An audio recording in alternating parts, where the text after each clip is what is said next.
Dans un petit village côtier d'Afrique, Amina, une jeune fille d'une beauté rare, enchantait tous ceux qu'elle rencontrait. Sa voix douce et mélodieuse attirait les pêcheurs et les habitants qui venaient l'écouter chanter au bord de l'océan. Ses grands yeux noirs, pétillants de vie, reflétaient une profonde connexion avec la nature qui l'entourait.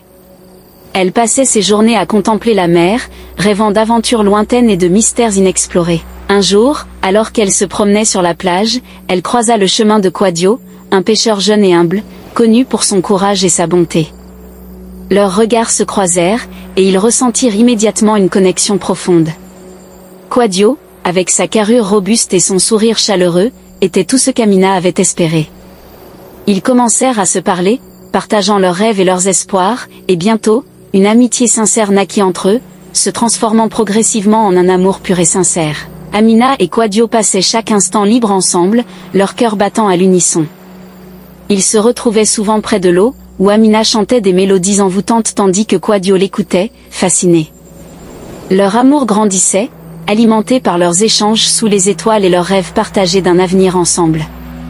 Amina trouvait en Quadio une âme sœur, quelqu'un qui comprenait ses désirs les plus profonds et ses peurs cachées. Pour Quadio, Amina était une lumière dans sa vie, une source de bonheur et de paix. Pourtant, malgré leur bonheur, une ombre planait sur leur relation.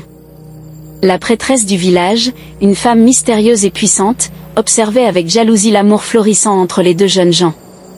Elle voyait dans cet amour une force dangereuse, capable de bouleverser l'ordre établi et de perturber les énergies qu'elle contrôlait. Sa jalousie grandit, nourrie par sa propre solitude et sa peur de l'inconnu.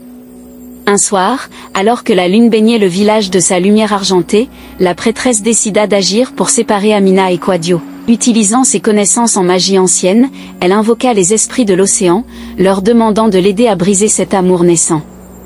Elle concocta un plan machiavélique, offrir à Amina un choix cruel, déguisé en acte de protection. Cette nuit-là, elle apparut dans les rêves d'Amina sous la forme d'une silhouette bienveillante. Elle lui raconta une histoire sur les dangers de la mer et sur les nombreux pêcheurs qui avaient perdu la vie dans ces eaux tumultueuses. Elle insinua que Quadio était en danger et proposa un marché à Amina. En échange de sa voix, elle pourrait protéger son bien-aimé de tous les dangers marins. Aveuglée par l'amour et terrifiée à l'idée de perdre Quadio, Amina accepta, pensant qu'elle pourrait ainsi assurer sa sécurité.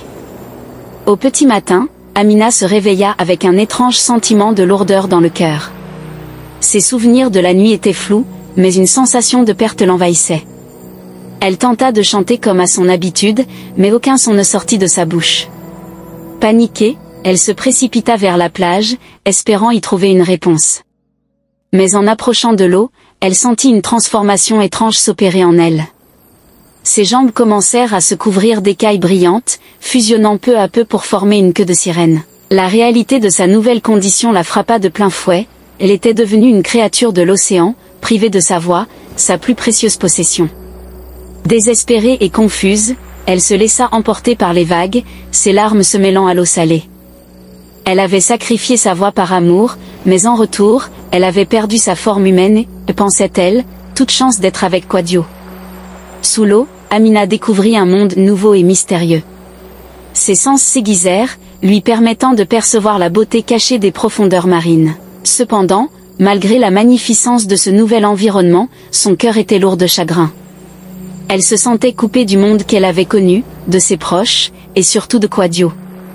La douleur de ne plus pouvoir exprimer ses émotions à travers le chant était immense.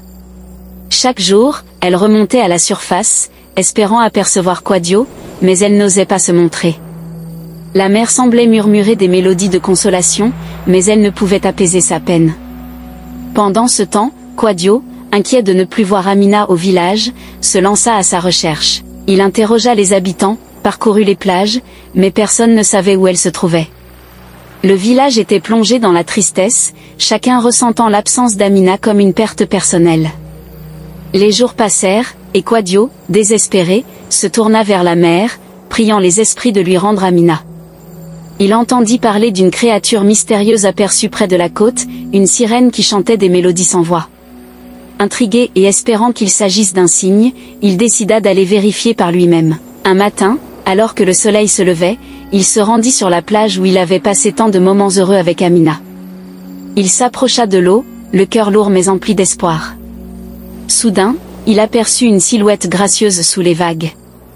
La créature émergea, révélant une beauté mystique. C'était Amina, transformée en sirène, mais toujours aussi resplendissante.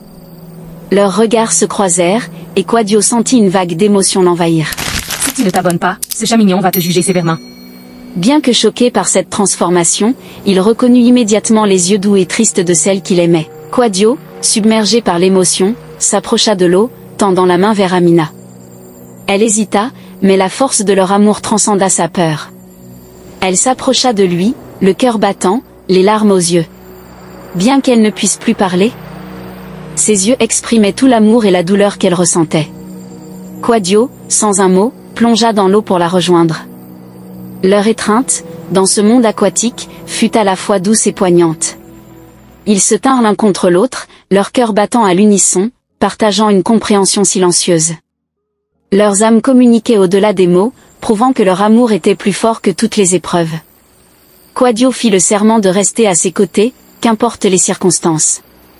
Leur amour, bien que désormais marqué par la magie, était inébranlable. Ensemble, ils étaient prêts à affronter ce nouvel avenir incertain. Le village, découvrant l'incroyable transformation d'Amina, fut bouleversé. Les anciens, sages et respectueux des forces de la nature, décidèrent de faire des offrandes aux esprits de l'océan pour apaiser leur colère et protéger les jeunes amants. Des cérémonies furent organisées, et des prières furent murmurées pour le bonheur et la sécurité d'Amina et Quadio. Les habitants, touchés par la profondeur de leur amour, apportèrent leur soutien, espérant que les esprits soient cléments. Amina, malgré sa nouvelle condition, continuait de remonter à la surface pour observer le village de loin. Elle était touchée par l'amour et le soutien de son peuple. Quadio, lui, s'adapta à sa nouvelle vie près de l'eau, construisant une petite cabane près de la plage pour rester proche d'Amina. Il apprit à communiquer avec elle sans parole, développant un langage de gestes et de regards. Ainsi, Amina et Quadio vécurent une vie nouvelle, partageant des moments précieux et construisant un lien encore plus fort. Amina, bien que privée de sa voix, trouva d'autres moyens d'exprimer son amour, et Quadio, toujours dévoué, se montra à la hauteur des sacrifices qu'elle avait faits. Leur histoire devint une légende dans le village, une histoire d'amour et de sacrifice, de magie et de transformation. Elle rappelait à tous la puissance des sentiments et le prix des choix que l'on fait par amour. Les jeunes du village grandirent en entendant cette histoire, apprenant la valeur de l'amour sincère et la force des liens qui unissent les âmes. Et parfois, quand le vent soufflait sur la mer, on pouvait entendre un chant doux et lointain, comme une mélodie sans mots, rappelant à tous que l'amour, même muet, parle toujours le langage du cœur.